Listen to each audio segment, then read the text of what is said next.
The Lord be with you. A reading from the Holy Gospel according to John. On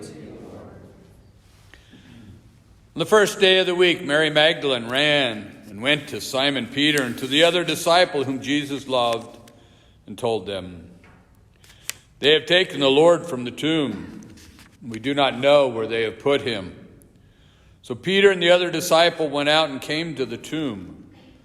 They both ran, but the other disciple ran faster than Peter and arrived at the tomb first.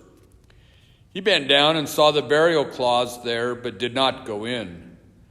When Simon Peter arrived after him, he went into the tomb and saw the burial cloths there, and the cloth that had covered his head, not with the burial cloths, but rolled up in a separate place. Then the other disciple also went in, the one who arrived at the tomb first. And he saw, and he believed. The Gospel of the Lord.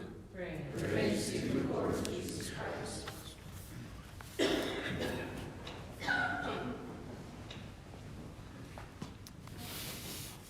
The octave of Christmas is always super fun with all the saints we celebrate. And I guess as I kind of look over them and I wonder what the common thread between all these feast days and these next few days are, it's that they all gave testimony to their life in Christ. Yesterday to be St. Stephen, and he was the first Christian martyr. So anyway, martyr meaning witness. He witnessed to Christ by his blood, the shedding of his blood. Today, St. John, who testifies to his life. Tomorrow, the Holy Innocents, and then the next day, St. John or Thomas Becket. Anyway, they're all witnesses to Christ. And what I really love about John today is he gives just his personal testimony. He shares his story, and it's so good. It's inspiring, and I just think you can't argue with testimony. I mean, testimony, personal testimony, it just speaks the truth. You can't argue with it. And I always love the program on EWTN, The Journey Home with Marcus Grodi, and all those personal testimonies. Like, you can't get enough of that. They're all unique. They're all really beautiful. John shares his testimony today with us in a lot of ways. His whole gospel and his letters are infused with that. But the idea there, I don't think, is for us to become little Johns.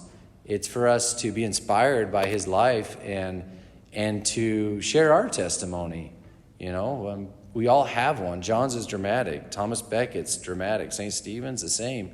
Ours is unique. We all have one.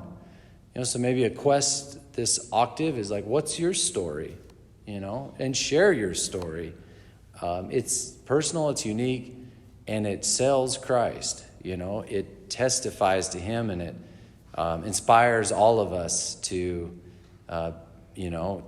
grow, to learn, to be the best Christians we can be. So anyway, I just feel like that's one little gift that the church gives us today on the feast day of St. John, that we may also be beloved disciples, know that we are, and come to know our own story, and then share that story with others.